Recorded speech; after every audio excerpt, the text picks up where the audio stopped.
habíamos estado viendo algo de Grecia, ¿sí? Como para meternos un poco en tema del inicio de la filosofía, como para empezar a pensar un poco qué era la filosofía, cómo surge la filosofía, cómo empieza la filosofía y algunas cosas. Y ahora quería empezar a echar con algunas cosas, ir haciendo como una ida y vuelta con algunos temas para no hacer como tan separado y tan cortante la parte de filosofía y separado como la parte de los temas que habíamos propuesto. Y entonces por ahí empezar a meternos en algunos temas y después irme echando, ¿no? Un poco y un poco. Entonces quería arrancar con el primero de los temas que vamos a ir trabajando, también porque dado que somos 1500 y es probable que tengamos que ponerle un poco más de ritmo a la vida, y yo para el ritmo soy malísima, para apurarme soy un desastre, así que vamos a empezar. Y después volvemos a hablar de algunos filósofos contemporáneos. Vamos a ir como mezclando, ¿sí? Como para no hacerlo tan separado. Bien. ¿No se acuerdan que les había mostrado en la primera clase que íbamos a trabajar sobre algunos ejes temáticos? Como para empezar a trabajar sobre algunos estudios de casos en donde se podía hacer como interesante la reflexión sobre... Pero me voy a cerrar la puerta.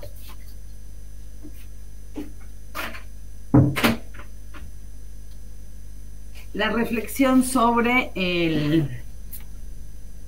una reflexión ética sobre la construcción de las imágenes, y una de las ideas o uno de los primeros temas tenía que ver justamente sobre lo que yo llamaba, ¿no? Como tema, como título, la mirada del otro, que tiene que ver un poco con la alteridad, ¿no? O sea, ¿qué es? ¿No? ¿Cómo representamos al otro? ¿Cómo representamos esa imagen, ¿no? Del otro? Y bueno, empezar a pensar algunos ejemplos, ¿no? Yo les traje como algunos casos y algunos ejemplos y algunas cosas como para empezar a pensar, ¿sí? Este es un tema que yo, me parece que es el tema que yo más investigo, que yo más como que he ido pensando, porque es un tema que yo investigo para mi tesis de maestría, o sea, es un tema que yo vengo trabajando desde hace bastante tiempo, con distintas aristas, en distintos ámbitos. Yo ahora les voy a contar un poco cuál es el tema específicamente que yo investigo, pero bueno, es un tema que con distintas vertientes me ha interesado mucho, así que nada, por ahí es sobre el que más bibliografía les puse, sobre el que hay más material subido al Classroom. Nada, por si lo quieren chusmear un poquito, hay un montón de cosas, hay videos, hay textos, hay artículos, hay ponencias, hay de todo lo que a ustedes se les pueda ocurrir, ¿sí? Bueno, bueno, un poco yo arranco con las primeras representaciones de la alteridad, que son las imágenes de las expediciones y las imágenes de los viajes, ¿sí? En general son imágenes de viajes que los europeos han hecho hacia América y hacia África. Uno de los autores que trabajamos mucho, o sea, sobre el que tienen bastante bibliografía subida, es David Le Breton. Esta es una frase así como muy sacada de contexto de Le Breton, que a mí me parece interesante como para despertar así un poco reflexiones, que es: el otro siempre es indiscutiblemente feo. Y David Le Breton lo que está haciendo, no, así fuera de contexto, la frase es curiosa, pero lo que está haciendo Le Breton, lo que estaba pensando Le Breton justamente tenía que ver con cómo se establecen los cánones, ¿no? y cómo cada sociedad establece sus cánones de belleza, y entonces los cánones ajenos siempre resultan vinculados a la fealdad, ¿no? Y entonces nos cuesta entender o nos cuesta imaginar que desde el otro lado lo que hay es otro canon de belleza, y en general, sobre todo desde las imágenes, ¿no es cierto?, desde las expediciones de los viajeros europeos, lo que se construyó siempre fue una idea de fealdad, ¿no? Bueno, ¿cómo se construyeron estos viajes? Los viajes en general, no siempre en general, estuvieron atravesados en un marco científico, por lo menos como excusa. Acá en América pasaba algo bastante particular. Mientras los países que estaban bajo supervisión española fueron parte del territorio español, a ese territorio no podía entrar nadie de ningún otro país. Ni a comerciar, ni a explorar, ni a explotar, absolutamente nada.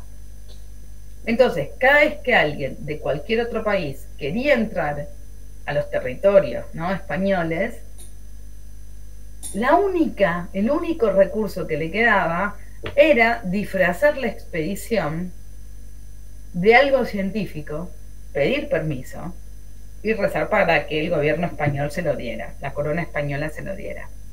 La mayoría de las veces la corona española decía que no. Y en algunos casos, cuando diplomáticamente ya quedaba demasiado mal decir siempre que no, la corona española decía igual. Y así llegan personajes como Humboldt, Bonpland, bueno, y muchos otros, ¿no? Bueno, y muchos otros, y artistas, y llegan un montón de personas, ¿no es cierto? Pero en un primer momento es bastante complejo, bastante complejo. Ahora, la corona española, ¿por qué no los deja entrar? Porque teme que que vengan como científicos, pero que en realidad sean espías, que lo que vienen es a ver dónde hay yacimientos minerales importantes, dónde están los ríos, dónde están los ejércitos, dónde están los lugares de seguridad, dónde están los puertos, etcétera, ¿sí? Y en realidad tenían razón. Las expediciones científicas tenían una doble intencionalidad. Venían con científicos que tenían, ¿no?, la misión de recolectar plantas y especímenes y tomar muestras, y etcétera, etcétera, etcétera. Y también venían a observar y llevarse información y vender información. O sea, había, ¿no?, mucha venta de información, y cuanto más se cerraba el gobierno español, más valía esa información. Entonces era, ¿no?, toda una situación muy interesante que se iba generando y que se iba como construyendo todo un momento, ¿no?, muy especial en este momento. Bueno, parte de este momento estuvo atravesado por el proyecto de Linneo. Linneo decide establecer el sistema natural, o sea, un relevamiento de toda la naturaleza vegetal, toda. Alguna no, toda quiere registrar, toda. Y Linneo lo que hace es sentarse en su escritorio, mandarle cartas a todas las personas que conoce y activar un sistema de personas que viajan, se conectan, llevan, traen. Linneo no se mueve. Linneo activa todo un sistema de personas que se empiezan a desplazar y que empiezan a mandar, a mover, a llevar y a traer, ¿sí? Con eso se organiza una clasificación muy específica que tiene que ver con el mundo vegetal. Obviamente, cuando Linneo arma ese proyecto, muchos países quieren chupar el proyecto de Linneo. Y Linneo decide, por el bien de la ciencia, no casarse con ningún país. Por eso el sistema de líneas es en latín, porque el latín, para no priorizar a ningún país, los nombres de las plantas son en latín, para no priorizar ni el inglés, ni el francés, ni el alemán, ni el, no sé, ni el español, ni ningún idioma. Entonces, una lengua muerta, ¿no es cierto? Algo que no beneficia a ninguno. Fue una lucha, no se vayan a creer, fue una pelea. Y él hace toda una catalogación donde va hablando de especies y va como separando, ¿no?, las plantas en familias y va organizando. A Linneo le mandan dibujos, le mandan especímenes disecados, le mandan imágenes de dibujos de cortes de las raíces, de los troncos, de las flores, de las ramas, no sé, de cada parte. Cuando es un árbol muy grande y no se lo pueden mandar, le mandan plantas disecadas o le mandan plantas en macetas. Y empieza a haber una intención, estamos en el 1700, ¿sí? Empieza a haber una intención de sistematizar y de conocer todo lo que hay en el mundo. El mundo es muy desconocido en este momento, pero se presupone que el ser humano tiene la capacidad de conocerlo. Entonces, hay esa voluntad, conocer ese hermoso y maravilloso mundo que se ofrece al investigador, pero que es desconocido hasta este momento, ¿sí? Entonces, el explorador, el expedicionario, tiene como un poco todo ese perfil. Es un científico, es un aventurero, porque se te sube al barco, anda a caballo, se mete en una canoa, lucha contra el paludismo, lucha contra las inclemencias del tiempo, lucha contra cuanto bicho se te ocurra, ¿no es cierto? Desde las pestes y los mosquitos y las cosas chiquitas hasta los bichos grandes, tipo un tigre y un no sé qué. Se mete en lugares donde las poblaciones originarias no son receptivas, entonces también ha habido investigadores que han muerto en el Amazonas por las poblaciones originarias que se los manducan y se los llevan puestos.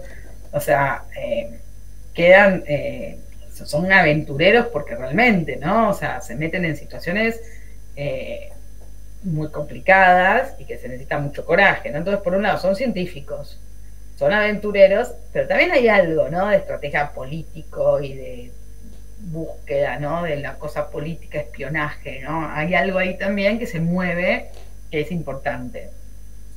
Estos científicos, ¿cómo financian los viajes cuando vienen a América? Viajes que toman años, ¿sí?, a juntar plantitas.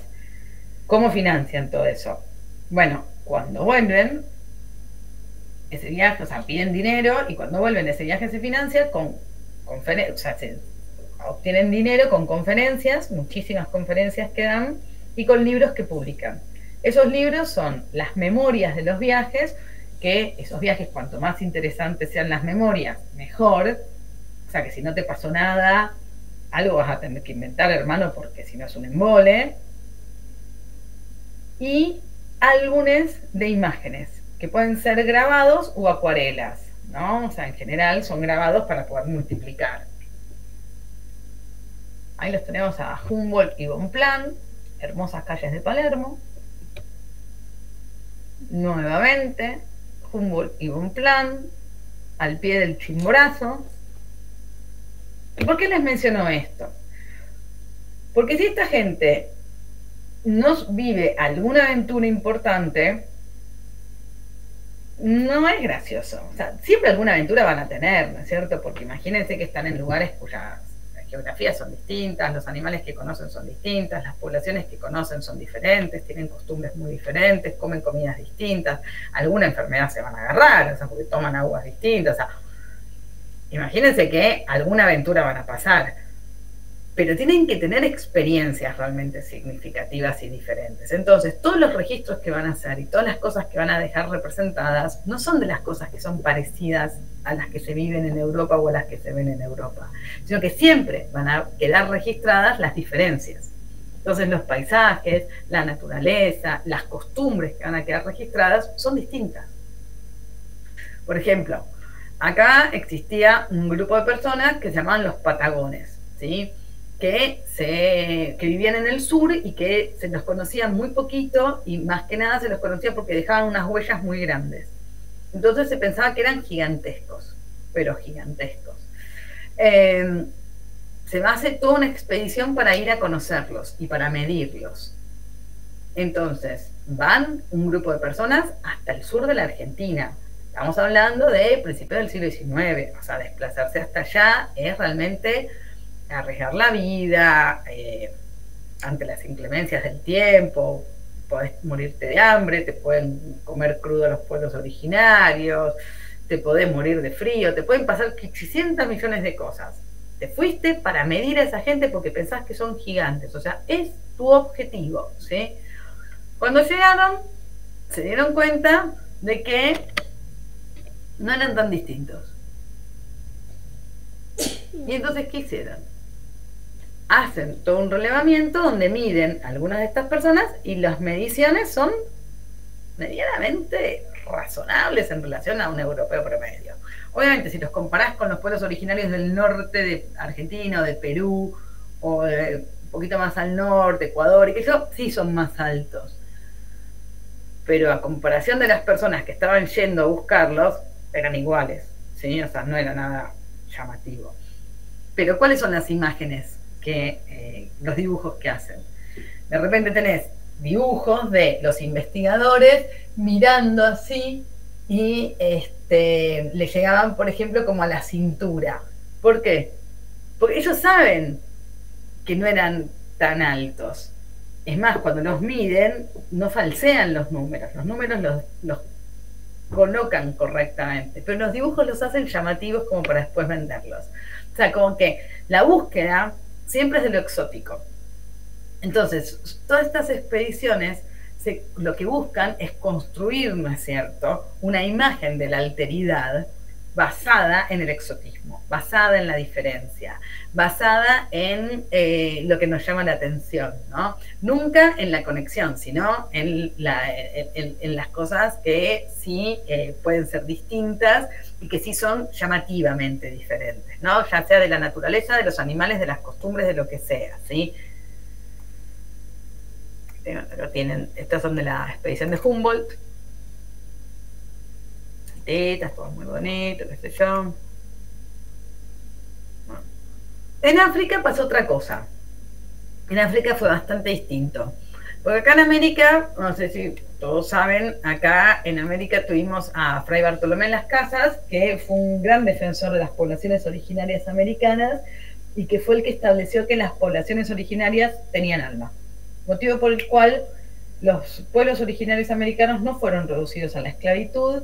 Él lo defendió muy fervientemente, lo que no quita que fueron diezmados desde por trabajos extremos, por pestes que no fueron atendidas ni curadas ni asistidas y demás, ¿no? O sea, no quiero minimizar, pero sí no fueron sometidos a la esclavitud, ¿sí?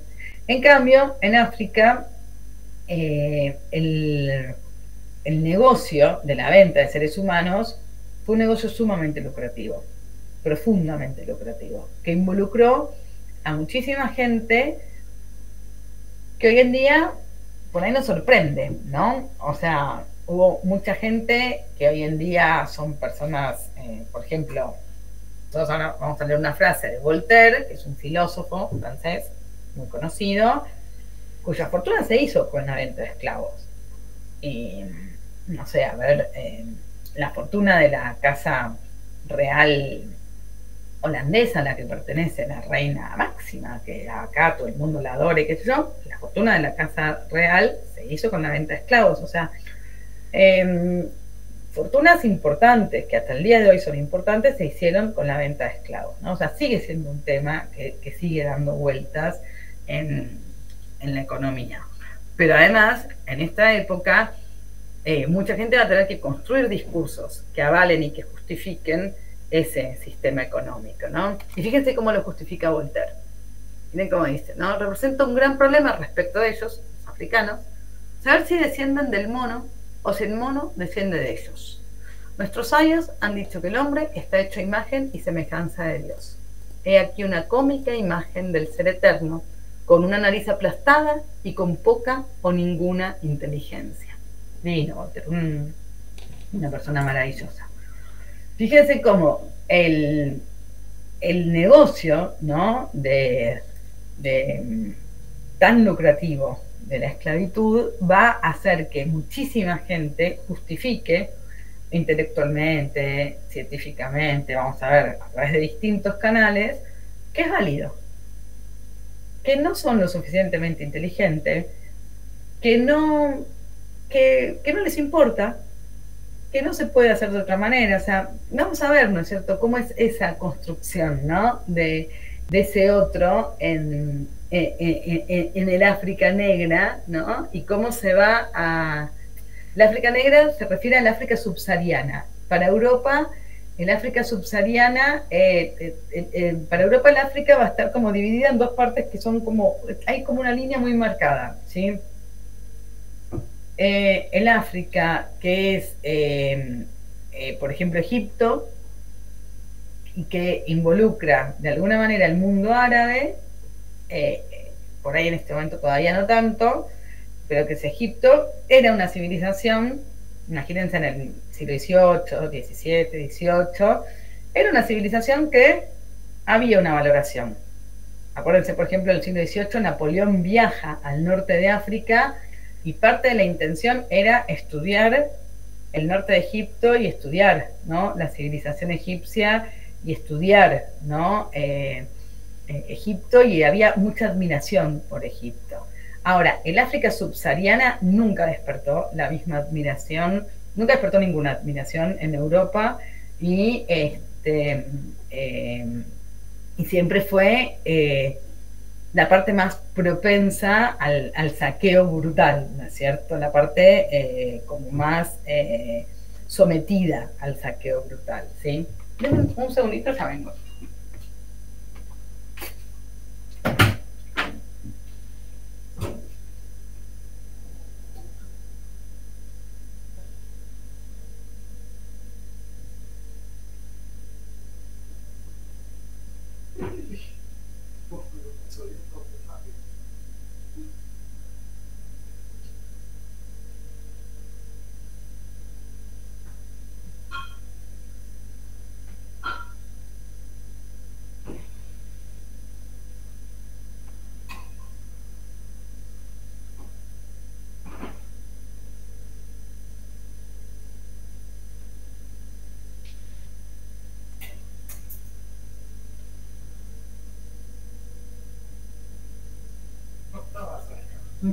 No importa.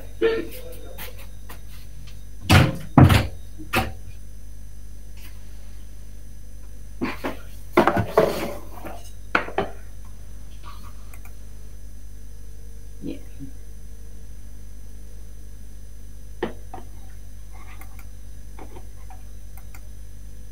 No sé si ustedes leyeron algo de Voltaire o de Hume, por ejemplo. No. No. Entonces, si los conocen tampoco. Pero bueno, son filósofos importantes. No me acuerdo mucho, pero Jung era el que hablaba de las almas, puede ser. No. Pero bueno, son filósofos importantes y como muy conocidos también en la época, entonces se va a pedirles a ellos, ¿no?, que justifiquen o no la situación en relación a la esclavitud. Que eso también es interesante, cómo la filosofía se le pide una opinión, ¿no?, que me parece que eso también es como algo interesante para nosotros de pensar, ¿no? Más allá de que Voltaire, obviamente, ¿no?, lo dice porque le viene bien justificar su propio negocio, digamos, y que uno siempre va a defender su propio nicho, ¿no?, o sea, su propio beneficio. Bueno, también hay una hay un pedido que se le hace, ¿no?, a la filosofía de manifestar su opinión sobre determinadas cosas, ¿no? Y bueno, y ahí ellos toman partido, ¿sí? Bueno, y miren el partido que toman, ¿no? Ahora, el partido no es inocente, y eso también es interesante, ¿no? Pensar desde cómo se justifica eso, ¿no? Desde la idea de la filosofía que planteaban los griegos. Tampoco es que los griegos eran tan ingenuos de pensarlo en ese sentido, ¿no? Pero bueno, nada, como para pensar, nada más. No quiero tampoco pecar de ingenuo, ¿no? Pero bueno. Fíjense lo que dice Hume. Dice, estoy en condiciones, no sé por qué motivo él se siente en condiciones, de sospechar a los negros naturalmente inferiores a los blancos. Escasamente hubo nunca una nación civilizada de tal complexión, ni siquiera algún individuo eminente en la acción o en la especulación. No hay manufacturas ingeniosas entre ellas, ni artes ni ciencias. Por otra parte, los más rudos y bárbaros de los blancos, tales como los antiguos germanos o los tártaros del presente, tienen todavía algo eminente acerca de ellos, en su valor, forma de gobierno o algún otro particular. Tal diferencia constante y uniforme no podría ocurrir en tantos países y épocas si la naturaleza no hubiera hecho una distinción entre estas variedades de hombres. Fíjense, acá hay algo interesante. Primero, ¿no? Establecer que es natural, ¿sí? O sea, no es una... es una cuestión de la naturaleza, ¿sí? Es una cuestión natural que hay hombres superiores y hay hombres inferiores. Y eso no es algo que yo pueda hacer algo sobre eso, digamos, ¿no es cierto? ¿Sí? Por otro lado, esto ha ocurrido siempre. No es una idea mía, no es culpa mía, ¿sí? Sino que esto ha ocurrido siempre. Entonces, fíjense que parte de esto tiene que ver con correrse de la responsabilidad. Hay mucho de... O sea, y esto porque era parte de los debates de la época, ¿sí? ¿De quién es la responsabilidad, por ejemplo, frente a la ignorancia? ¿De quién es la responsabilidad frente a la marginalidad? ¿De quién es la responsabilidad de la pobreza? No solamente, ¿no? En este caso, cuando estamos hablando, por ejemplo, de las poblaciones lejanas, ¿no es cierto? Como plantea acá, de lugares lejanos, ¿no? O lejanos en el tiempo, lejanos en la geografía, ¿no es cierto? Puede ser, ¿no?, las poblaciones cercanas de personas pobres, ¿no es cierto? Pero bueno, ¿quién es responsable? No, nadie, porque es natural. Es natural que haya personas superiores y es natural que haya personas inferiores. Es una diferencia constante y uniforme, que ocurre siempre, porque la naturaleza está haciendo una distinción en los hombres, ¿sí? Y otra cosa interesante que está planteándose acá en este sencillo párrafo que les elegí, un parrafito por cada uno, o sea, estoy resumiendo todo, una teoría en unos parrafitos, pero bueno, es que se establece que no hay producciones. Y entonces uno dice, bueno, pero ¿en función de qué valora, ¿no?, que hay alguien que es superior y que hay alguien inferior? Bueno, no hay producciones. No hay producciones, no hay manufacturas ingeniosas, no hay individuos que sean eminentes, ni en acción ni en especulación, no hay artes, no hay ciencias. Por ejemplo, hay gente que viajó a África, estuvo conviviendo con poblaciones, distintas poblaciones en distintos lugares, y llegó a la conclusión, después de haber vivido con estas personas en distintos lugares, llegaron a la conclusión de que no tenían idioma. Porque no entendían. Entonces, ¿cuál fue la conclusión? De que no tenían idioma. Es como que ustedes hablen en ruso o que yo hable español y ustedes digan que como yo hablo español y ustedes no me entienden, yo no hablo ningún idioma. Entonces había un investigador que dice que se expresan como los animales. Y así como, por ejemplo, un perro ladra y eso hace que el otro perro algo entienda, ¿sí? Es como una señal de alerta o alguna señal le genera al otro perro. Bueno, es lo mismo. Alguna señal le genera, pero no es un idioma, ¿sí? Bueno, a ese nivel, y eso después de convivir con la otra población, ¿no es cierto? Entonces, imagínense lo complicadas que eran estas investigaciones. Pues estamos hablando de gente que, estando en esos lugares, llegaba a esas conclusiones. Que estando, coexistiendo con estas poblaciones, tenía como esta ceguera, ¿no?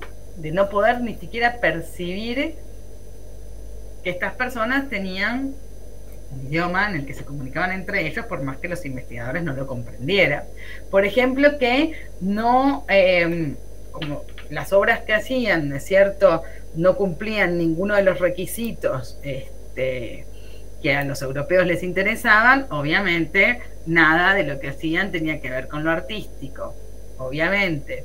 Como la religión que profesaban no se parecía a la religión de los que habían ido a investigar, no tenían religión. Y curiosamente, como los vínculos familiares que tenían no eran reconocidos por los investigadores como cercanos a lo que los europeos por ahí, ¿no?, solían establecer como vínculos familiares, no tenían familia. Fíjense qué curioso, ¿no? Como eran investigadores que estaban ahí para investigar a otros, pero la preconcepción era tan fuerte que no podían ver nada que no fuera equivalente a lo que ellos conocían en su propia dinámica, en sus propias dinámicas de base, ¿cierto?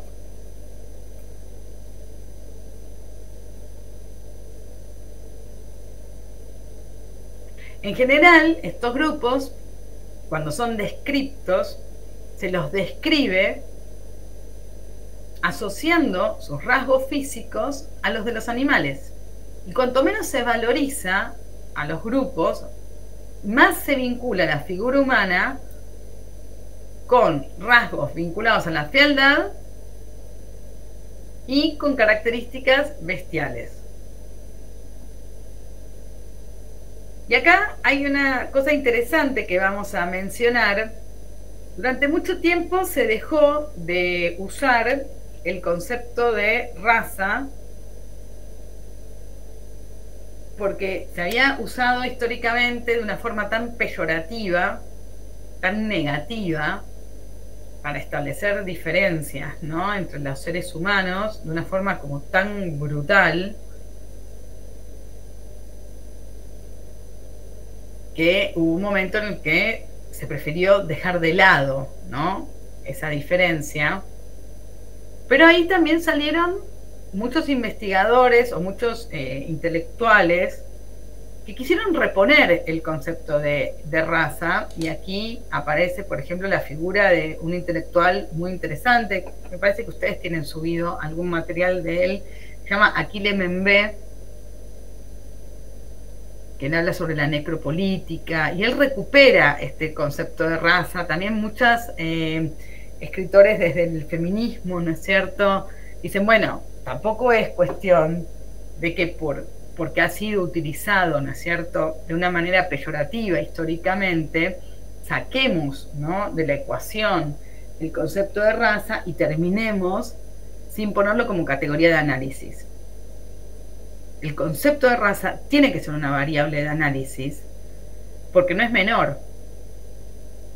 Y la variable es una variable que ha sido importantísima y ha sido uno de los descriptores probablemente más significativos en la historia de la humanidad de todos los descriptores.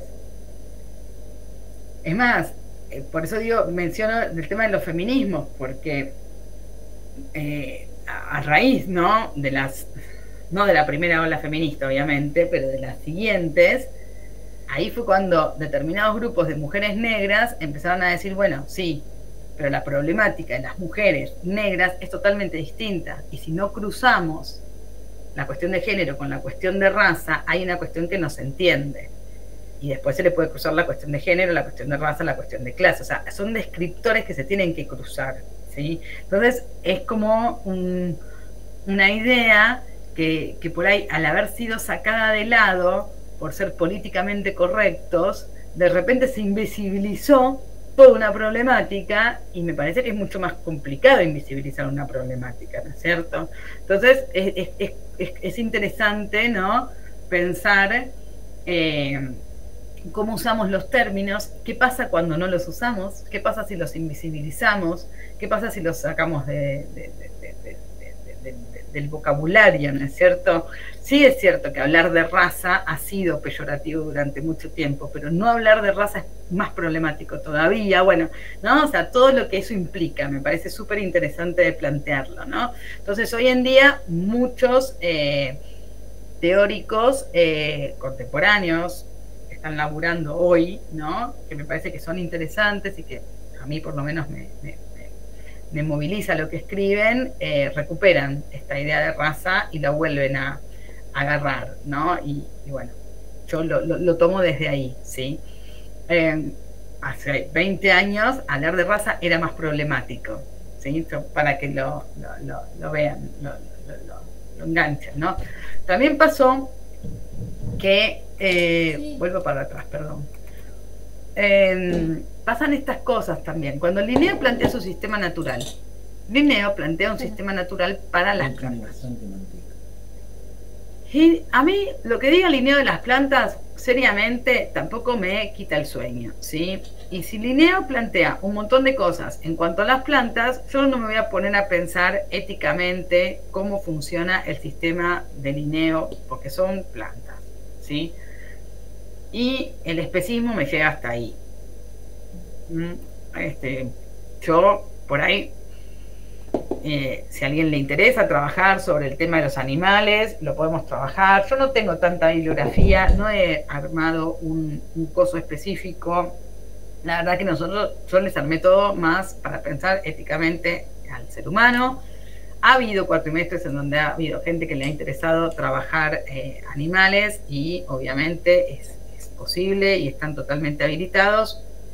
Las plantas no, pero bueno. Entonces, a Linneo me parece que en ese sentido no le vamos a dar una reflexión ética, ¿sí? Lo que pasa es que la teoría de Linneo, con todo lo que implica la teoría de Linneo, sí fue utilizada para pensar sobre seres humanos. Y esto fue catastrófico, pero catastrófico. Y catastrófico estúpido además, porque a veces las cosas pueden ser catastróficas y a veces pueden ser catastróficas y estúpidas al mismo tiempo, lo cual es ya un nivel de delirio. Y curiosamente pueden ser catastróficas, estúpidas y en el ámbito científico, lo cual es una cosa ya psicótica, ¿no? Una cosa rarísima.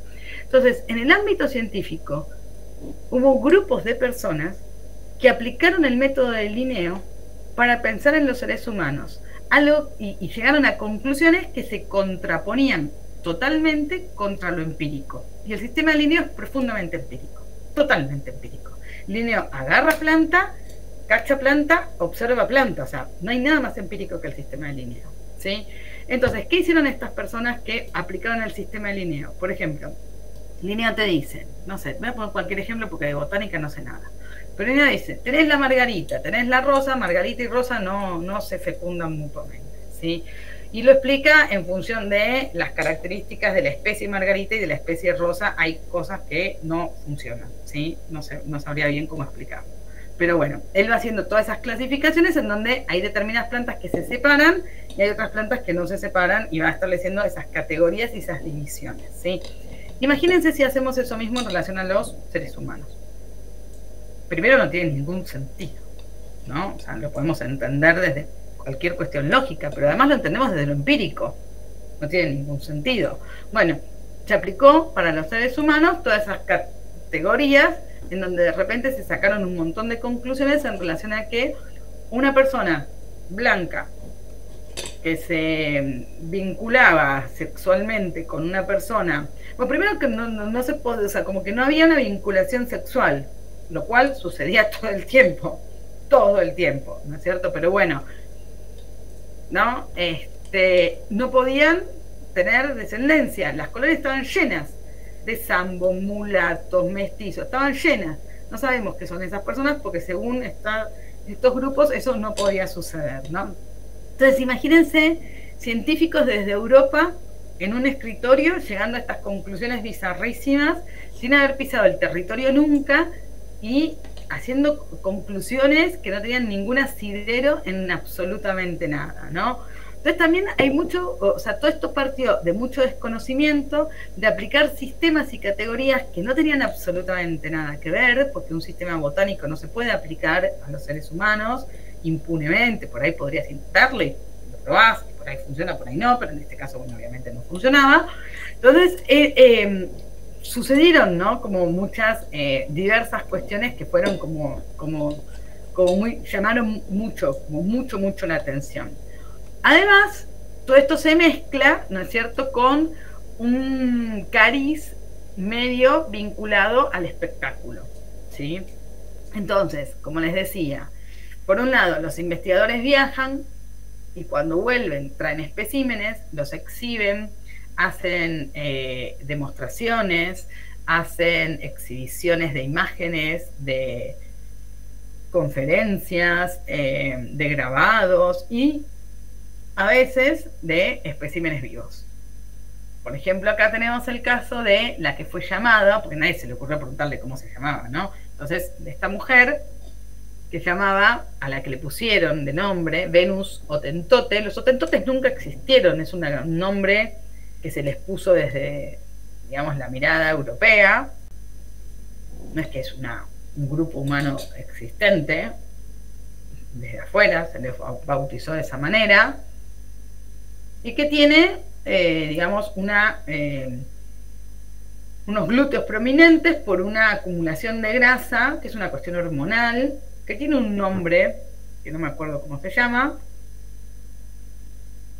iba a ser llevada a Inglaterra por un grupo de personas que la va a exhibir, digamos, como si fuera un espécimen científico, pero en realidad está más vinculado medio al circo también, ¿no es cierto? Porque la gente pagaba por verla, un poco, se mezclan un montón de cosas, ¿no es cierto? Porque es la posibilidad de ver una mujer desnuda, que no hay tantos otros espacios en donde se puede ver una mujer desnuda. También, por ejemplo, las imágenes de dibujos de mujeres desnudas, luego las fotografías de mujeres desnudas.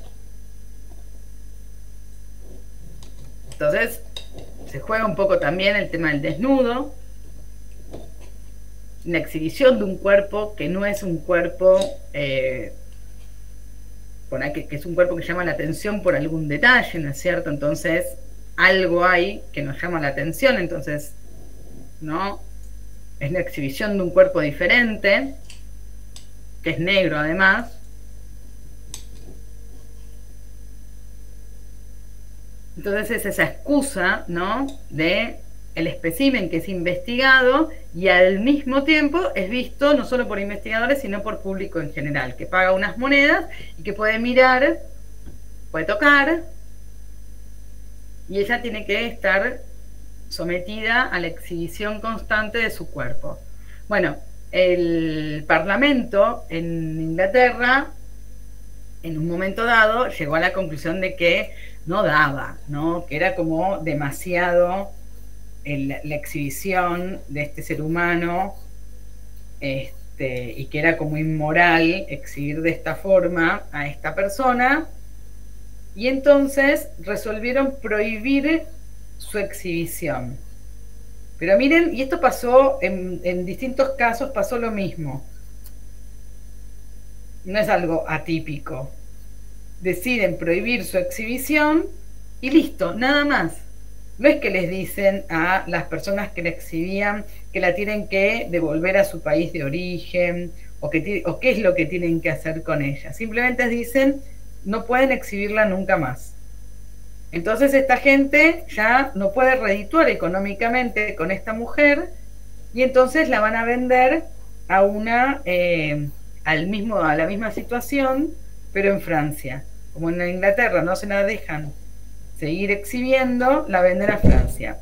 En Francia, y en Francia va a morir al poco tiempo, no vive mucho tiempo, va a estar exhibida durante 5 años, va a permanecer en exhibición, Imagínense lo que es esa vida, ¿no es cierto?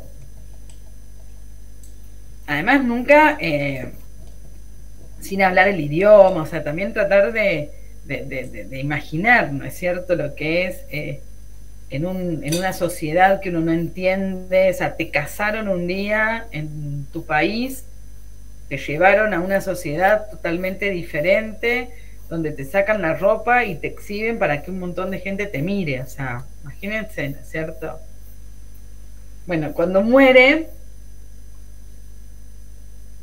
va a ser donada al Museo de Ciencias Naturales y va a permanecer se le va a hacer un molde a su cuerpo y se va a descarnar y se sacan los huesitos, se guarda la cabeza y el cerebro y algunas partes de su cuerpo, y todo eso va a estar en exhibición hasta mediados del siglo XX en el Museo de Ciencias Naturales en Francia, donde se consideró que, bueno, no daba seguirlo exhibiendo y se retiró.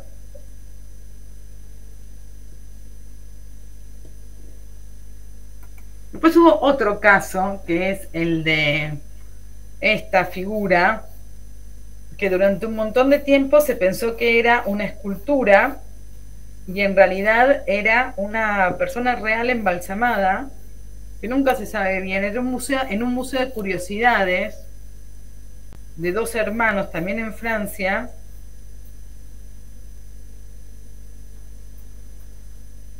Pero bueno, como verán, no era poco común la exhibición de cuerpos humanos, ya sea vivos o cuando estaban muertos,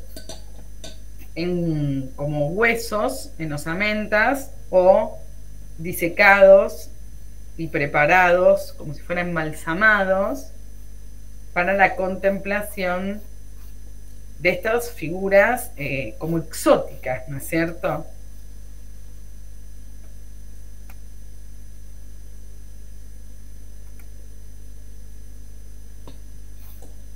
Es lo que dice Not, que también es un investigador, un intelectual de la época.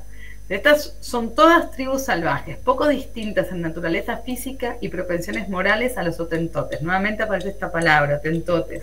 Es una manera que tenían muy despectiva de referirse en un genérico los europeos, ¿no? Cualquier cosa similar a un análisis detallado de ellos no sería más que una inútil repetición de descripciones que se encuentran en todos los relatos de viajeros, exhibiendo imágenes de las razas más degradadas de la humanidad. En una palabra, el África toda, al sur de los 10 de latitud norte, muestra una sucesión de seres humanos con su intelecto tan negro como su piel, y con una conformación cefálica que convierta cualquier esperanza en su mejoramiento en un sueño utópico, filantrópico, pero de alguna manera senil. Fíjense que es un poco lo que decíamos antes, ¿no es cierto? Esta idea de que cualquier mejora es impensable, o sea, da lo mismo porque hay gente que no puede mejorar. Entonces, no es mi culpa, no es mi responsabilidad, no es algo que me compete a mí hacer. Es gente que nació así, son inferiores, son más burdos, digamos, y no es mi responsabilidad. Entonces, es algo que me permite relajarme y tener como una mirada como más condescendiente con mi propia actitud, ¿no es cierto? No es algo que yo tenga para hacer, ¿sí?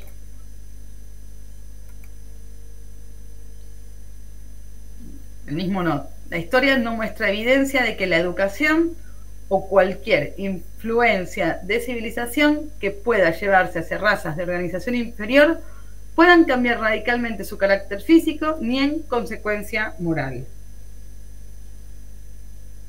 Y fíjense también esta relación, ¿no es cierto? Muy a lo Mirta Legrand. El intelecto tan negro como su piel.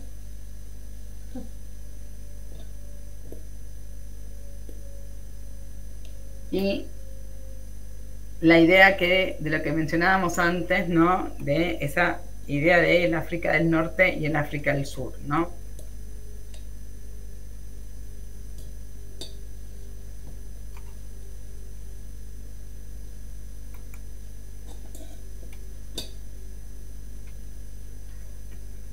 Entonces, cuando viajan, por ejemplo, en este caso tenemos uno de los libros que publica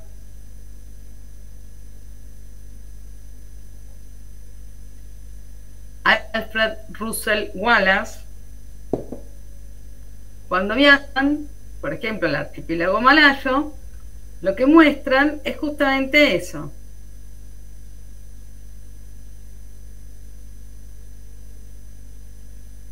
La cosa más truculenta, la cosa más diferente, si es en relación a personas, fíjense, ¿no es cierto? Figuras cazando unos monos gigantes y qué sé yo, y si es en relación a animales, también animales, por ejemplo, que sean muy exóticos en Europa, una rana voladora, qué sé yo, y si es en relación a plantas, también plantas que en Europa sean desconocidas, o costumbres que en Europa sean desconocidas, ¿no?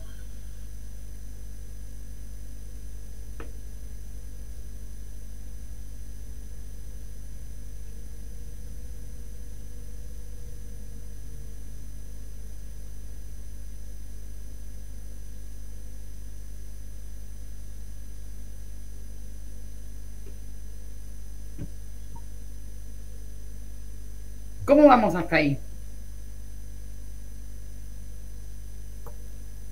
Vamos. ¿Sí? Bien. Profe, ¿cómo era el nombre de la persona que abogó por los derechos acá en América de los aborígenes?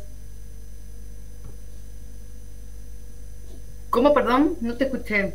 Ay. Habías hablado al principio sobre cómo acá en América una persona, un hombre, abogó diciendo que los aborígenes tenían alma. Sí. ¿Quién era? Fray Bartolomé de las Casas. Bárbaro, gracias. Él hasta viajó y se entrevistó con el Papa y luchó. Ay, me tenía el. No sé, se me apaga la cámara, no sé qué pasa. Y luchó para defender la posición de los pueblos originarios americanos.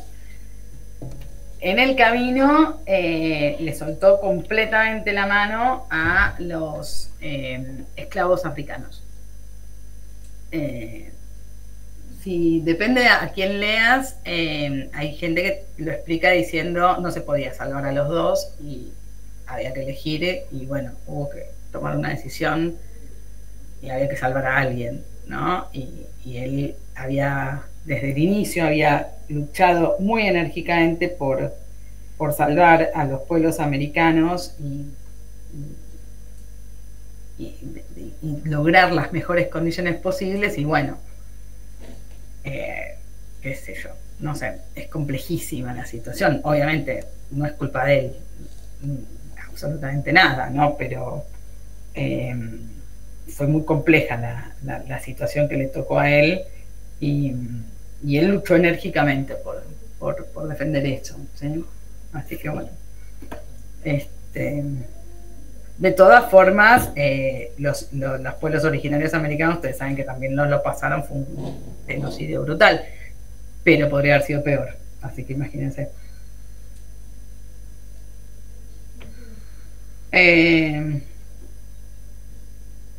Bien. Yo les decía que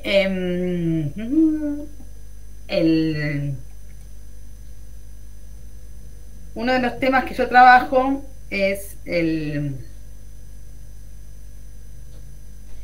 un poco en relación a de la alteridad y de la fotografía en relación a la alteridad y la fotografía, bueno, un poco todo esto que estamos hablando, y específicamente a mí me interesa mucho lo que sucedió acá en Argentina, obviamente, y específicamente algunas de las cuestiones que estuvieron sucediendo acá en el Museo de Ciencias Naturales de la Ciudad de La Plata. Bueno, no sé si saben, el Museo de Ciencias Naturales de la Ciudad de La Plata es un museo fundado por el Perito Moreno.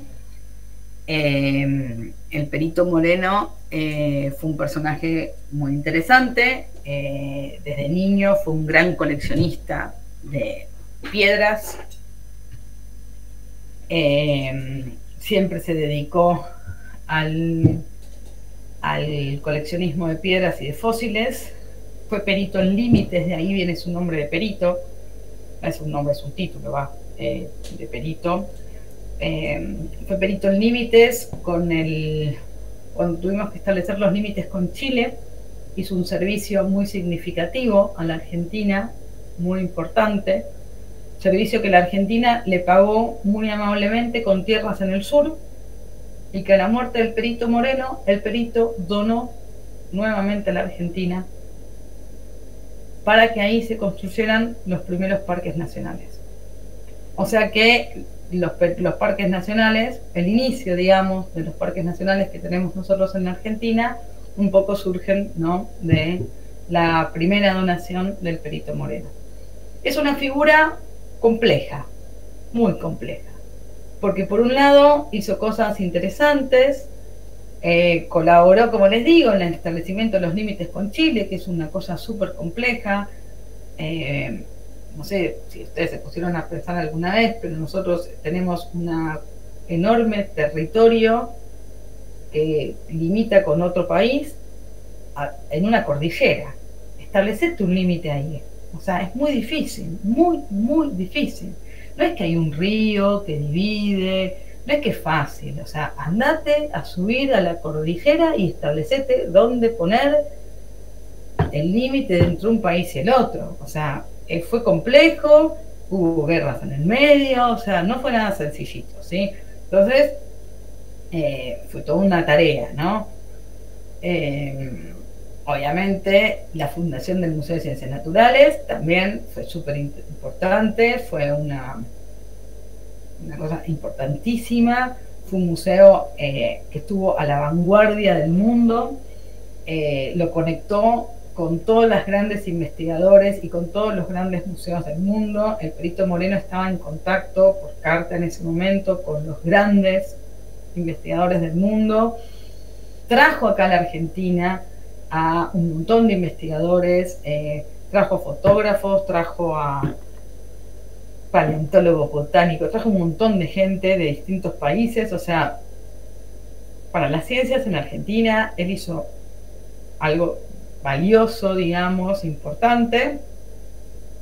Pero bueno, o sea, hay que pensar la figura sin caer en una cosa como maniquea, ¿no? O sea, a mí no me gusta ni defenestrar a las figuras históricas, ni relativizar a las figuras históricas, ni defenestrarlas, ni caer en una vana admiración, ¿sí? Sino tratar de entender las cosas en su justa dimensión, ¿sí? Entonces, tuvo un montón de cosas que son interesantes y que aportaron a la Argentina cosas interesantes y aportaron a la ciencia cosas interesantes, ¿sí? Bien. Y después tuvo otro montón de cosas que fueron siniestras. Un montón, ¿sí? Por ejemplo, él fue un poco hizo como de avanzada de la conquista del desierto, ¿sí? Como la primera avanzada de la conquista del desierto. Entonces hace uno de los primeros viajes antes de la conquista del desierto al sur. Para los extranjeros que no saben, nosotros en la Argentina habíamos llegado más o menos hasta Buenos Aires. En la colonización, sí, habíamos llegado hasta Buenos Aires y era muy difícil bajar porque las poblaciones indígenas que había hacia abajo no permitían, ¿no?, que bajar mucho más. Por otro lado, tampoco era fácil el territorio, no había agua. Imagínense o sea, no hay nada para abajo, o sea, no tenés o sea, no tenés que comer, no tenés que cazar, no hay nada, o sea, la pampa no tenés nada, no tenés uno, o sea, realmente, o sea, ahora hay vacas y hay soja, pero en esa época no había nada. Entonces, cuando la gente empezaba a querer desplazarse un poquito más al sur, se le costaba un montón. Y cuando los primeros granjeros empezaban a querer asentarse y se encontraban con las tolderías de los indios, y los indios a veces se la complicaban un montón. En general, cuando eran granjeros, no, pero cuando ya avanzaba el ejército, sí. En general, los granjeros no tenían tanto problema, pero con el ejército sí. Entonces, era toda una situación bastante complicada, ¿sí? Y se quería ya como apropiarse de ese territorio, ¿no? O sea, eso era un poco el objetivo. Y en ese territorio había gente viviendo, que eran los indios. Entonces, bueno, hubo 2 o 3 proyectos medio extraños. Uno, por ejemplo, fue la zanja de Alsina. Alsina un día se despertó y dijo, hagamos un pozo que cruce la Argentina de un lado al otro y dividimos, y que entonces los indios no van a pasar de un lado. Delirios así divinos. Entonces, ahí Roca se le ocurre un día decir, bueno, vamos a hacer, realmente, vamos a tomar la decisión de hacer una avanzada, ¿no? Y vamos a resolver este problema. Resolver este problema es, vamos a ir y vamos a matar absolutamente a todos los que haya de aquel lado, vamos a apropiarnos de los territorios y vamos a civilizar, ¿no?, la Patagonia. Bueno, antes de Roca fue el Perito Moreno. Un poco a investigar, un poco a ver y qué sé yo, pero también sabiendo que la que se venía era que los van a llevar puestos, es la última oportunidad de encontrar especímenes para investigar. Entonces, hay una voluntad, digamos, de investigar algo que se sabe que va a desaparecer, ¿sí? Entonces, viaja y la pasa re mal. El Perito Moreno la pasa re mal. En un momento ya se da por muerto prácticamente porque no encuentra comida. La verdad que en La Pampa no hay nada. No es que hay árboles con frutas, o sea, no hay nada, hay pasto. Entonces, si no sabes desenvolverte ahí, no tenés qué hacer. Entonces la está pasando muy mal y entonces ahí unos indios lo recogen y se lo llevan con ellos a una toldería. Las tolderías son como los campamentos de los indios, ¿no? Los lugares donde vivían los indios. Se lo llevan con ellos a una toldería, le dan de comer, lo reviven un poco, a él y a sus 4 o 5, eran un grupito de gente, ¿no? Bueno, los asisten y les dan hospedaje, con mucha hospitalidad, y bueno, se queda el Perito Moreno durante un tiempo ahí, los se conocen, medio hacen un vínculo, y el Perito Moreno se queda, ¿no?, con esa idea, ¿no?, con esa gratitud de que esta gente le salvó el pellejo. Pasa. El Perito Moreno sigue avanzando, recorre un montón de lugares, saquea cuantos cementerios se le cruza y se lleva todos los huesitos que ustedes ven ahí. Es más, por ejemplo, se sorprende, él escribe, ¿no? Hay un libro que se llama Viaje a la Patagonia Austral, donde él recorre, ¿no?, recuerda todo ese viaje. Entonces, por ejemplo, me llama mucho la atención que cuando los indios están enterrando a sus muertos, él se lleva a los difuntos, o sea, se lleva a los cuerpos, y los indios lloran. Y no entiende por qué lloran. A ese nivel, ¿no? Como una insensibilidad que uno no lo puede creer. Realmente uno no lo puede creer. Bueno, vuelve a Capital, ya a esta altura estaba en La Plata, pero bueno, no importa. Vuelve acá a Buenos Aires, deja todos los huesitos en el museo, arma las vitrinas, todo divino que yo, sucede la conquista del desierto, masacran a todo el mundo, y a los indios que sobreviven los hacen venir caminando hasta Capital, y en Capital se publica que se van a entregar indios para trabajar en casa, o sea, como esclavos, son prisioneros de guerra, ¿sí? Entonces se entregaban, te regalaban indios, ¿sí? El que quería podía pasar a buscar su indio. Y entonces el Perito Moreno reconoce entre los indios que se van a entregar a la familia que lo había salvado a él. Y entonces va y dice, pará, Canto Pri, esta familia me salvó el pellejo a mí. Yo tengo que devolver el favor, tengo una deuda de honor con esta gente. Entonces el gobierno le dice, por supuesto, para Colombo el Perito Moreno era una persona muy bien conceptuada para el gobierno, o sea, por supuesto, señor Moreno, no se haga ningún problema, le cedemos a estos señores que era el cacique Inacayal, la esposa, los hijos, el yerno, bueno, eran 6 o 7, 8, no me acuerdo, eran un grupito de indios entre los cuales estaba un cacique y sus hijos y su esposa. Se van todos con el Perito Moreno, que se lo lleva a vivir al Museo de Ciencias Naturales de La Plata. Se supone que esta gente debe haber pensado, nosotros les hablamos la vida al fulano este, le dimos de comer, lo recibimos en nuestra casa, este señor nos va a devolver el favor, aunque sea, no nos va a llevar a su casa, pero aunque sea, nos va a dar algo, no sé si equivalente, pero más o menos, ¿no es cierto? Bueno, los va a tener viviendo en el museo, en los sótanos del museo, trabajando todos los días en limpieza, maestranza, lo cual, de últimas, uno podría decir, no sé si está tan bien o si está tan mal, podríamos evaluarlo, digamos, hasta ahí entra todo en algo que podría estar bien, digamos, ¿no? Lo que sucede es que en un momento se mueren, de maneras muy sospechosas. Nunca se supo bien por qué, nunca se terminó de entender, las osamentas están, hay signos de violencia que no se pudieron clarificar demasiado, y uno diría, bueno, pero en esa época nadie sabe de que se muere nadie, o sea, no es algo extraño. Bueno, no es tan así, por eso les decía, ¿no? Que en la historia tampoco es que el relativismo cultural tampoco, hay que tener cuidado como uno lo aplica, ¿no es cierto? Porque las cosas tampoco son tan relativas, ¿sí? Fíjense, en esta época hubo varias cartas en los diarios de la época pidiendo explicaciones sobre lo que había sucedido en el Museo de La Plata.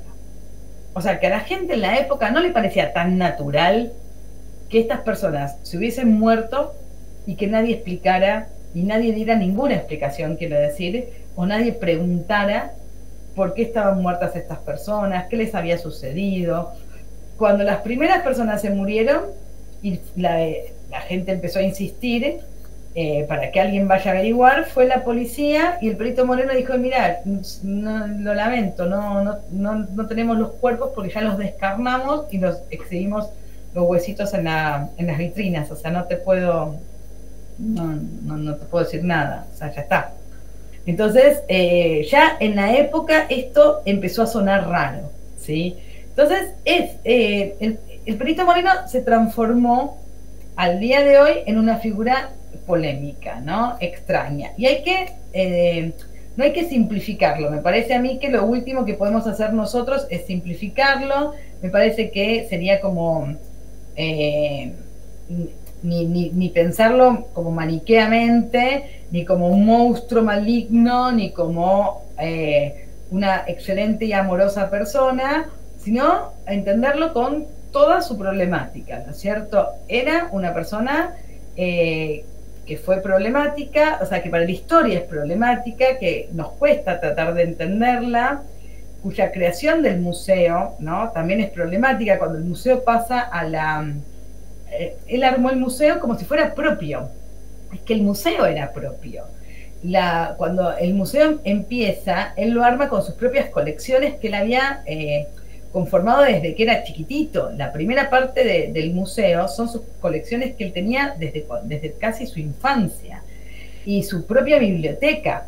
Entonces, cuando él lo sentía como que era su museo y vivía ahí y era su casa. Entonces es difícil también para esa gente someterse a reglas o someterse a estándares o a regulaciones o a rendir cuentas, ¿no? para otras personas, porque siempre se manejó con mucha libertad y con mucha, ¿cómo sería? Con mucha autonomía, ¿no? Hizo lo que se le cantó la gana, literalmente, ¿no? Entonces él viajaba levantaba lo que tenía ganas, nunca le daba explicaciones a nadie, y si quería irrumpir en los cementerios que tenía ganas, irrumpía y nunca le daba explicaciones a nadie. Entonces era un personaje muy, muy particular. Entonces, claro, cuando le vienen a pedir explicaciones sobre lo que estaba sucediendo en el museo, a él le pareció totalmente ofensivo y no tuvo ganas de darle explicaciones absolutamente a nadie. Y cuando el museo pasa a formar parte de la Universidad de La Plata, él renunció, porque no tuvo ganas de tener que depender de la universidad, porque el museo era de él, o sea, era como propio para él, ¿no? O sea, era un personaje muy, muy particular. Entonces es como difícil también de pensarlo, porque si uno lo piensa hoy en día, y claro, es difícil ideológicamente comulgar con un tipo como él, y yo trato como de no dejarme llevar por el rechazo, ¿no?, que nos puede causar una figura, o que a mí particularmente me puede causar una figura como la de él, ¿no? Como un ser bastante déspota, o un ser bastante insensible, ¿no? Por ejemplo, cuando muere la mujer de Inacayal, el cacique que él se llevó a vivir ahí al museo, él hace que Inacayal, tipo que le había salvado la vida al Perito Moreno en el sur. Entonces, el pago, digamos, por el gran servicio que le había hecho Inacayal al Perito Moreno, va a ser tenerlo viviendo en unas condiciones terribles en el museo, pero terribles, y que cuando muere su esposa, él hace que él mismo, el propio Inacayal, tenga que preparar el cuerpo de su esposa. Inacayal va a quedar totalmente turulo después de eso, queda como en shock después de eso. Imagínense lo que es tener que descarnar el cuerpo de tu propia esposa, que queda como muy afectado, y él invitaba a científicos internacionales y obligaba a estas personas que vivían en el museo a exhibirse, y estos científicos iban, los medían, los pesaban, bueno, los miraban, qué sé yo, ¿no es cierto?, ¿no? Hacían la típica revisión científica, ¿no? Entonces, unos científicos internacionales pasan, ¿no?, por el museo y dejan escrito después que Inacayal les parecía, dejaron escrito que, o sea, Inacayal se queda después de eso, después de tener que preparar el cuerpo de su propia esposa y exhibirlo en una vitrina, se queda sentado en la vitrina como tildado durante un montón de tiempo, como días, ¿no? Se queda como en shock, sentado frente a la vitrina. Y entonces un grupo de científicos alemanes que pasa por el museo deja un escrito en el informe que el cacique Inacayal era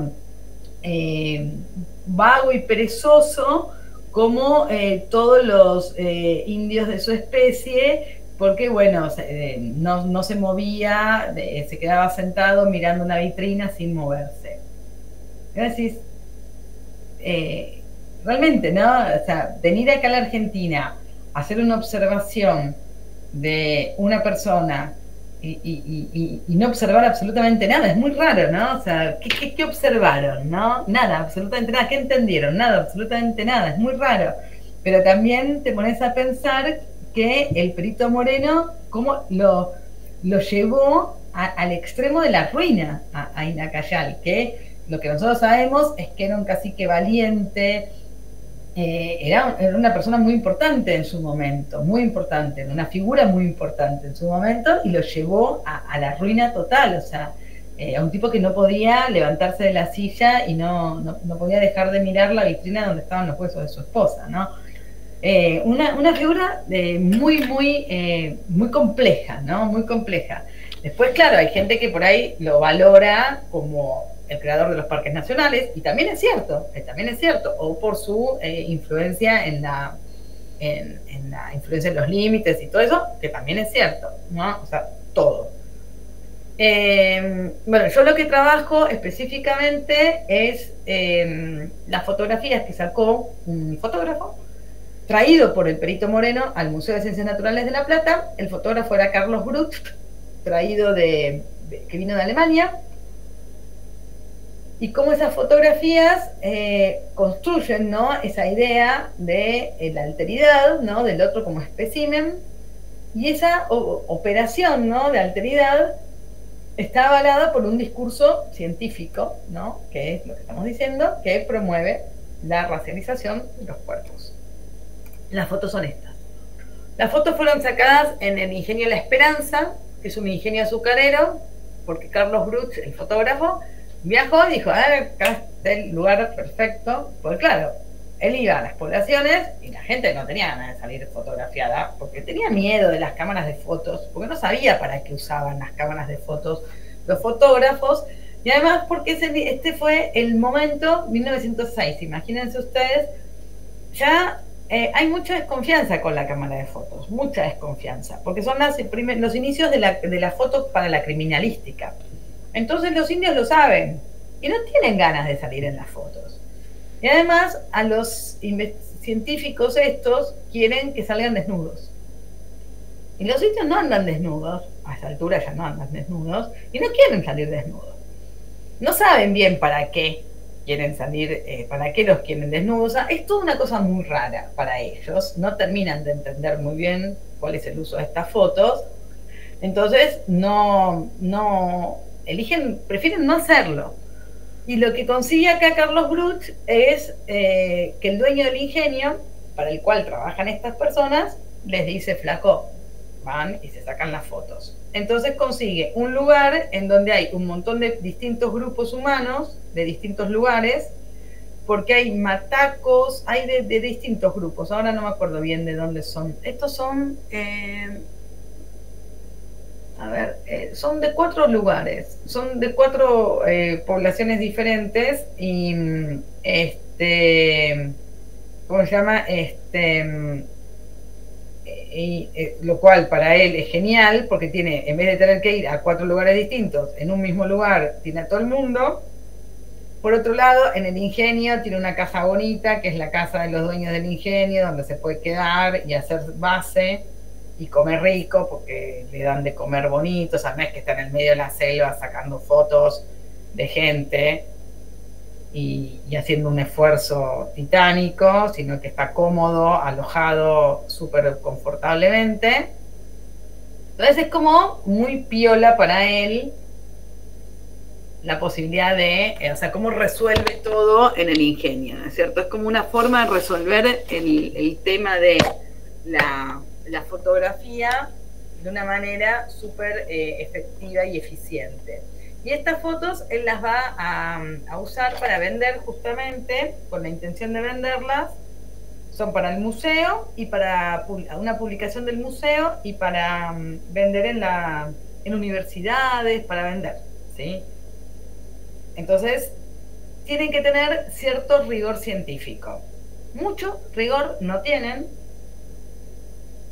pero tienen que tener cierto rigor científico. Según el rigor científico lo daba seguir las normas de la Academia de Antropología de París, que decía que los fondos tenían que ser neutros, preferentemente blancos, los modelos tenían que estar desnudos y aparecer de frente y de perfil. Él, bueno, acá saca 2 fotos medio iguales, no consiguió la de perfil. Acá sí consiguió la de perfil, pero no consigue que estén desnudos. O sea, evidentemente tiene ciertas restricciones. No le resulta tan sencillo tampoco, pese a que tiene el aval del dueño del ingenio, ¿no? Imagínense, sin el aval del dueño del ingenio, esta gente no te posa ni de casualidad. Y una cosa que no va a hacer nunca Bruch es hacerlos posar con una regla al lado. La idea era que estas fotos después pudieran ser usadas para tomar como referencia por cualquier investigador, y yo las llevo, por ejemplo, a la India, a la China, a Rusia, a Francia, a España, a cualquier lado, y las puedo comparar con gente de cualquier otra población y puedo sacar conclusiones. Conclusiones no sé de qué cosa se les quería sacar conclusiones, pero bueno, fíjense son épocas en las cuales a la gente le pintaba hacer estas conclusiones. Entonces sacaban, por ejemplo, las cabezas de la gente en tal lugar son más grandes, más chicas, no sé, esas cosas, ¿sí? Entonces se sacaron estas fotos, se sacaron así en todas partes del mundo, ¿eh? O sea, no es que le pintó a Brut o le pintó a gente acá en la Argentina. Fue en todas partes del mundo. Bueno, les puse acá algunas citas de distintos investigadores, de distintos expedicionarios. Este Ceballos yo creo que fue el peor de todos.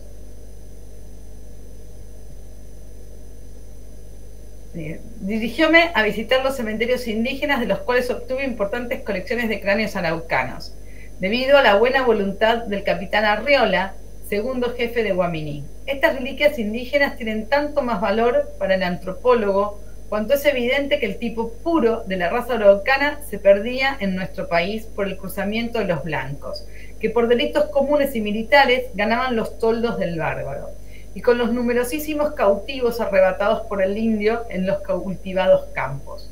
50 cráneos extraídos de los cementerios araucanos de Guaminí y que están agregados a mi museo fueron cuidadosamente elegidos y son tipos cuyas formas acusan plenamente la pureza primitiva que buscaba. Ceballos es uno de los que se va a buscar justamente osamentas, y como ustedes ven se trae 50 cráneos. Y fíjense lo que dice, ¿no? Ya en esta época se habla de esta idea de la raza pura. Y se tiene la idea de que va a haber una raza pura, una pureza racial, porque los indios se están mezclando. Se mezclan entre ellos y se mezclan con los blancos. ¿Por qué se mezclan con los blancos? Porque muchos blancos se van a vivir con los indios. Porque se escapan de la rigidez de la sociedad blanca. Por distintos motivos. Entonces, no es... o por lo que tenía que ver con los cautivos, ¿sí? Que no es menor tampoco. Los cautivos eran bastantes. Entonces, el temor, ¿no es cierto?, de que ya no haya razas puras. Porque en esa época pensaban que los indios eran una raza pura. Y que las razas eran puras, pensaban, ¿no? Hoy en día sabemos que eso no existe. Pero bueno, en esa época pensaban eso. Y pensarían que la española era una raza pura, y que la francesa era una raza pura, y que la italiana era una raza pura, qué sé yo qué pensaban. Pero bueno, entonces pensaban que la araucana era una raza pura, y que la no sé qué era una raza pura, bueno. Son momentos. Este es Tenkate, que viajó con Carlos Brut. Que dice, si bien una docena de los mismos fueron convocados a venir al museo por el director, Moreno, para que yo los midiera, estos araucanos se prestaban a ello de muy mala gana. Raramente en mi vida, de viajero antropólogo, tuve que tener tanta paciencia como con estos indios. Como con ellos había 2 agentes de policía, habían escuchado hablar del servicio antropométrico de Bertillon, tal como se lo aplicaba también en La Plata. Por consecuencia, creían que mis investigaciones tenían alguna relación con la policía, y no queriendo ser tratados como vulgares malhechores, rechazaban someterse a la medición. Esto pasó un montón en distintos lugares, que se había empezado a difundir el método, ¿no?, de Bertillon de registro, ¿no?, de personas para la policía, de registro de imágenes para la policía, y entonces cuando querían registrar cualquier otra persona que por ahí no tenía que ver con la policía, estas personas se negaban porque no querían ser tratadas como delincuentes. Por ejemplo, en la Argentina, la primera huelga de cocheros se dio por eso, porque se le pidió a los cocheros que se hicieran que tuvieran una foto. ¿Vieron como tienen ahora los taxistas? Ahora, como tienen los taxistas siempre, que tienen la foto de ellos. Bueno, se le pidió a los cocheros que tuvieran una foto, y en realidad para ellos eso era como muy desagradable, les resultaba que era muy invasivo y les resultaba que era como criminalizar la profesión, y entonces terminaron haciendo una huelga. Entonces la fotografía tiene como, o reviste, ¿no? Como distintas o sea, distintas emociones generaba. Por eso cuando los investigadores van a sacar fotos, para la gente se generan como distintas, o sea, termina teniendo como distintas sensaciones una foto.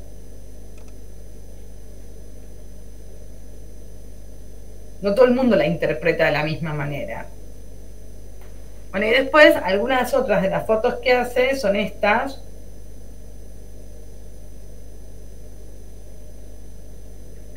Que no tienen nada que ver con las otras y que justamente van más a la ropa,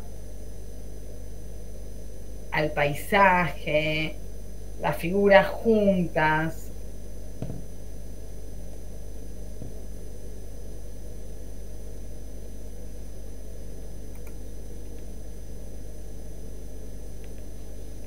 Y por ahí sí apuntan más por ahí a algo vinculado como al exotismo, ¿no? Este es el libro que escribió el Perito Moreno. El Perito Moreno se llamaba Francisco P., que era Pascasio Moreno. Y perito era su profesión, digamos, era perito en límites. Esta es la edición del 69.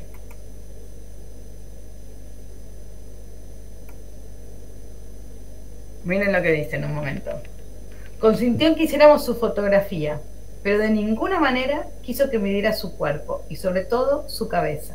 No sé por qué rara preocupación hacía esto, pues más tarde, al volver a encontrarlo en Patagones, aun cuando continuamos siendo amigos, no me permitió acercarme a él mientras permanecía borracho. Y un año después, cuando llegué a ese punto para emprender viaje a Nahuel Huapi, le propuse que me acompañara y rehusó diciendo que yo quería su cabeza. Su destino era ese. Días después de mi partida, se dirigió a Chubut y allí fue muerto alevosamente por otros 2 indios, en una noche de orgía. A mi llegada supe su desgracia. Averigué el paraje en el que había sido inhumano y en una noche de luna exhumé su cadáver, cuyo esqueleto se conserva en el Museo Antropológico de Buenos Aires. Sacrilegio cometido en provecho del estudio teológico de los tehuelches. Creo que esta cita tiene todos los condimentos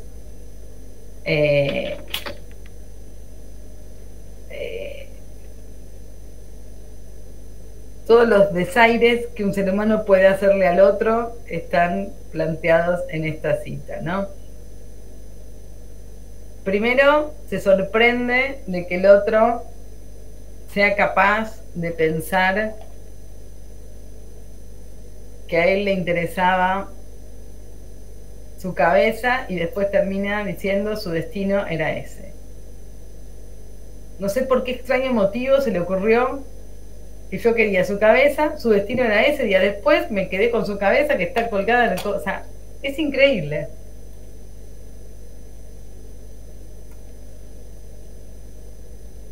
Bueno.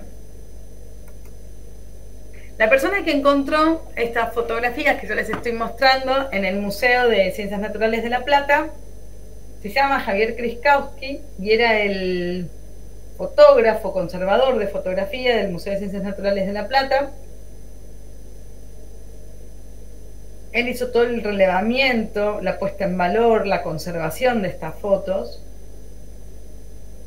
y las imprimió y las llevó nuevamente a la zona del Ingenio La Esperanza, no, a la zona, al Ingenio La Esperanza, las exhibió en el Ingenio de la Esperanza, de alguna forma con la intención de cerrar el círculo, ¿no? En una muestra que se llamó Desmemoria de la Esperanza, en el 2019, su intención era, o sea, lo que él pensó fue lo siguiente, él dijo, estas fotos fueron construidas, o sea, estas fotos se le sacaron a personas que nunca pudieron elegir si querían o no ser fotografiadas y que nunca vieron sus fotos.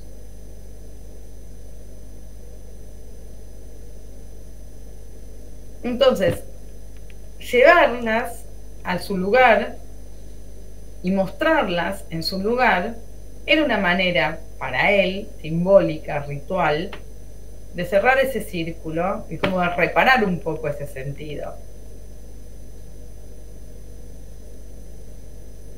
Y fue interesante porque se mostraron las fotos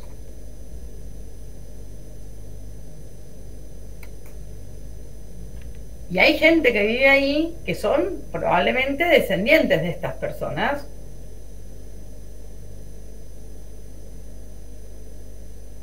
Fíjense que estos son en 1906, la muestra se hizo en 2019, habían pasado 110 años, qué sé yo, es un montón de tiempo.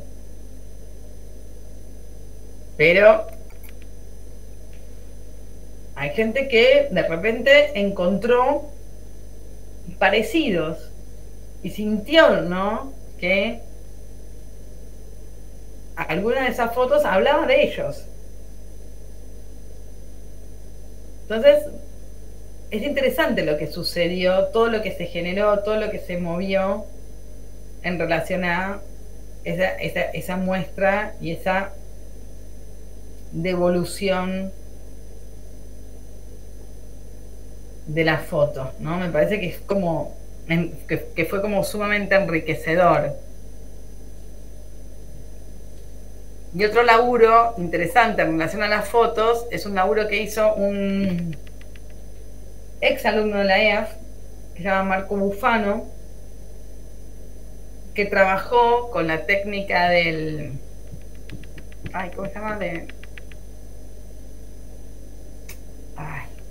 De transfer, con la técnica de transfer, de transferencia, transfiriendo las imágenes de las fotos de Carlos Brut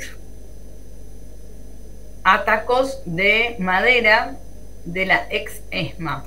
La ex ESMA es un centro de clandestino de detención de la dictadura militar, donde hubo personas detenidas, torturadas y asesinadas durante la última dictadura cívico-militar. En una de los últimos mantenimientos que se le hizo al lugar, se levantó un pedazo del piso y se sacaron unos taquitos de madera que estaban en el piso. Y como eso ya no se iba a usar, se le ofrecieron a algún proyecto artístico que los quiera utilizar. Marco Bufano se presentó y presentó su proyecto sobre qué era lo que quería trabajar y bueno, les pareció que estaba interesante, que era un proyecto significativo y les dieron los taquitos para que pueda hacer este laburo. Entonces, un poco la intención de Marco era justamente vincular, ¿no?, dos momentos de la historia argentina en el que el Estado, la fuerza del Estado, tiene como la intención, o sea, cae el peso, ¿no?, del Estado con la intención de desarmar dos grupos, en un caso, ¿no?, el grupo que estaba conformado por los pueblos originarios y erradicarlo, que fue un poco lo que sucedió con la conquista del desierto, la intención, ¿no?, la conquista del desierto, y lo que sucedió con la dictadura militar, o sea, como los paralelismos de la violencia estatal, los paralelismos de la represión estatal, los paralelismos, ¿no?, que puede haber en dos momentos distintos de la historia que se vinculan, la forma, la materialidad, la imagen, la materialidad, y cómo se pueden vincular esos dos momentos, ¿no? ¿Y dónde están estos tacos ahora? Yo lo vi hace muy poquito. Él hizo una muestra en una galería en Palermo, que le agregado, estaban los tacos y ya tenía mucha más obra, porque tenía unas maquinitas, unas estenopeicas también chiquititas, y tenía unas, como también había montado unos libros de actas, y también, o sea, había armado toda una cosa mucho más grande, súper interesante, como que lo había ido como ampliando, ¿no? Arrancó por acá y lo fue ampliando, y esto era como el inicio de una cosa mucho más grande. Fijo no están exhibidos en ningún lado, pero es un laburo que ya lleva varios años. No sé, esto creo que habrá empezado hace 10 años con todo esto. Súper interesante el laburo de él. Yo, es más, conocí estas fotos. Él pertenece a un grupo. Él empezó estudiando antropología en La Plata y después estudió foto en la EAF, y yo conocí todas estas fotos con las que yo después, bueno, seguí laburando. Por otro lado, yo lo sigo laburando desde un lugar teórico, gracias a él, porque lo conocí por él. Es un laburo súper interesante el que él hace. Yo después seguí investigando las fotos desde mi mirada como más teórica, ¿no? Y ya lo iba a decir que no me acuerdo. Bueno, pero bueno, súper interesante el laburo de él, muy lindo.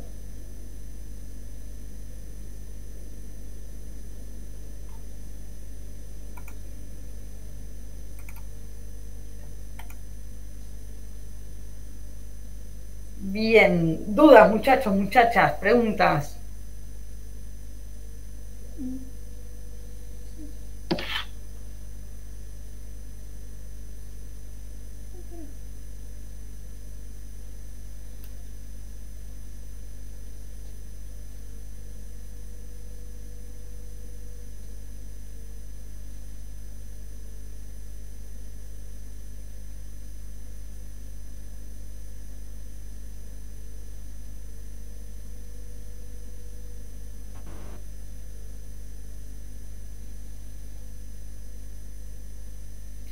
Bueno, nos vemos el lunes que viene, ¿les parece?